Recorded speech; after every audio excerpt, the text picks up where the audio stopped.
샬롬, 또 하루가 시작되었습니다. 하나님이 허락해 주신 이 하루도 행복한 하루가 되시기를 바랍니다. 오늘은 신명기 10장 1절로 22절의 말씀을 강의 큐티로 나누기로 합니다. 사람들이 추구하는 궁극적 목표는 행복입니다. 따라서 오늘도 저와 말씀을 나누시는 모든 분들께서 행복한 하루가 되시기를 바랍니다. 그런데 행복이라는 단어는 이렇게 읽고 듣기만 해도 기분이 좋기에 인간의 삶 속에서는 아주 중요한 것입니다. 그런데 행복이라는 단어의 정의는 저마다 좀 다른 것 같습니다. 그래서 그런지 저마다 상대적 행복을 추구하고 살아가는 것 같습니다. 노벨문학상 수상자이자 벨기에의 극작가 모리스 마테를링크는 동화를 통해 행복의 가치를 깨워줍니다. 남매인 치르치르와 미치르는 파랑새를 찾아서 나섭니다. 여정 중에 파랑새를 찾지 못하지만 귀가 후 그토록 찾아 헤매던 이 파랑새를 집에서 발견하는 것으로 이야기는 마치게 됩니다. 이 이야기는 행복의 상징, 파랑새는 미지의 세계에 있는 것이 아니라 바로 우리 곁에 있다는 교훈을 줍니다. 모세는 신명기를 통해 40년 광야 생활을 지금 정리하고 있습니다. 이스라엘은 하나님의 손에 이끌려 행복을 찾아 나섰습니다. 그들이 노예 신분으로 꿈꿨던 행복은 자유와 약속 땅의 부유입니다. 광야를 가로질러서 가나안 땅에서 자유와 풍요를 만끽 해야 하는데 하나님께서 의도적으로 그들을 멈추고 십계명을 비롯한 제사법을 가르칩니다. 이스라엘은 마음이 어려워졌습니다. 광야의 메마름과 거듭된 불편도 참을 수가 없습니다. 이스라엘은 집단으로 하나님께 항거하고 저항했습니다.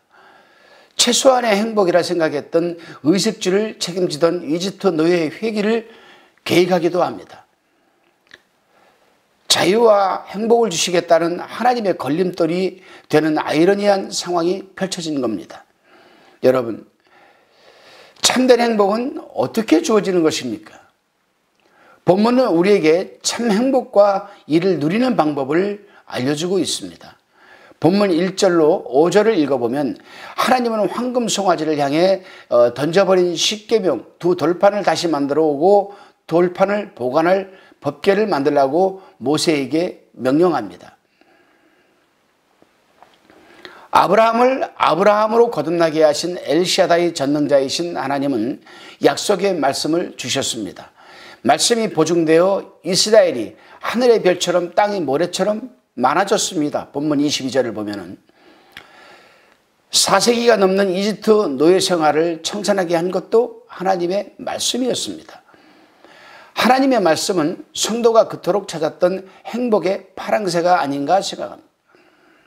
믿음의 여정 중 성도는 기대하는 것과 다른 방향으로 전개되는 상황 앞에 혼란을 겪고 우리가 기대하는 타이밍을 맞추지 못하는 하나님을 야속하게 생각하기도 합니다. 하지만 무턱대고 문제를 해결하는 것이 능사가 아니라는 것입니다. 모든 문제의 첫 단추는 말씀의 회복입니다. 말씀이 들린다면 첫 단추를 끼운 것입니다. 그 다음은 무엇이 필요하겠습니까? 본문 13절입니다. 내가 오늘날 내 행복을 위하여 내게 명하는 여호와의 명령과 규례를 지킬 것이 아니냐. 말씀이 들렸다면 이제 말씀을 실천해야 합니다. 이때 우리에게 참된 평화 샬롬이 찾아옵니다.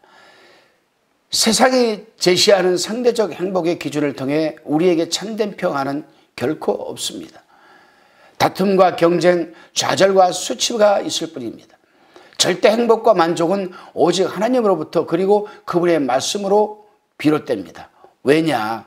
하나님께서 인간을 창조하실 때 흙으로 빚으시고 그 코에 생기를 불어넣어서 생명이 되게 하셨다고 하기 때문입니다. 살아있는 영적인 존재가 되게 하신 거죠. 그렇기 때문에 인간은 세상이 제시하는 어떤 무엇, 물질, 명예, 권력, 그것으로 인간은 절대 행복해질 수는 없다 이 말이죠. 왜? 하나님이 영적인 존재로 창조하셨기 때문에. 그래서 인간은 물질과 명예와 권력이 없어도 하나님의 말씀에 순종을 하고 그 말씀이 채워지게 되면 인간은 행복하게 되어 있다는 말입니다. 그렇기 때문에 절대 행복과 만족은 오직 하나님으로부터 그리고 그분의 말씀으로 비롯되는 것입니다. 성도는 말씀을 지키기 위해 대가를 반드시 지불해야만 합니다. 말씀을 따라 살아간다는 것은 적당한 동의와 신용, 세상과 적당한 타협으로 이루어지는 것은 결코 아닙니다. 삶의 근원부터 일어나는 개혁이며 또한 혁명이기도 합니다. 말씀대로 그리고 말씀으로 살아가라는 것입니다. 본문 16절을 보시겠습니다. 그러므로 너희는 마음의 할례를 행하고 다시는 목을 곧게 하지 말라. 여기서 할례란 생식기 표피의 끝을 자르며 생명을 하나님께 맡기겠다는 육체에 행하는 종교적인 행위입니다. 마음의 할례는 내 마음에서 나오는 모든 것을 하나님께 맡기겠다는 참 순종의 표현입니다. 절대 행복은 성도의 내적 변화에 기반하는 겁니다. 이것이 복음으로 사는 성도의 참 모습이며 거듭난 성도의 삶이기도 합니다. 마음의 할례를 행했던 바울은 로마 황제의 위용을 입은 고관 대작들이 즐비한 이 청문회장에서 위축되지 않았습니다. 사도행전 26장 19절로 23절에 그 내용이 기록되어 있습니다. 바울은 썩어 없어질 권력과 권세, 상대적 기준 앞에 기죽지 않았습니다. 그 기백은 절대 행복의 가치여 하나님의 말씀을 의지하고 살았기 때문입니다. 사랑하는 동역자 그리고 성도 여러분, 세상은 오늘도 우리에게 비교하고 경쟁하도록 부추길 것입니다. 하지만 속지 마시기를 바랍니다. 상대적 행복에 속지 마시기를 바랍니다. 가질수록 허망해지고 먹고 마실수록 비참해지는 세상의 가치에 속지 마시기를 바랍니다.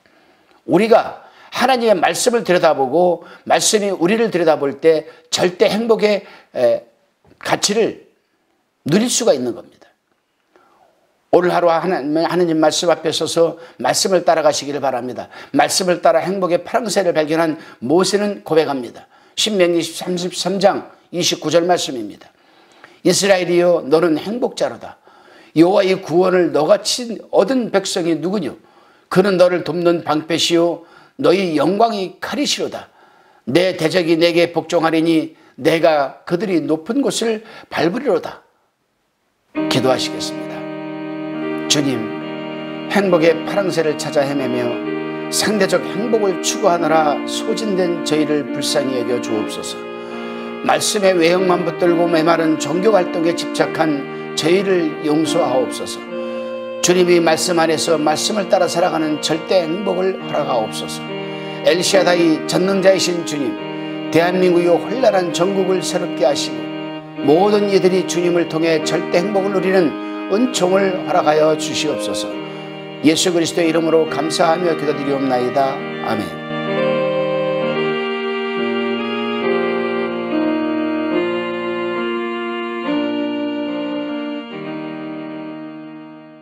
화평방송 구독, 좋아요 부탁드립니다. 감사합니다.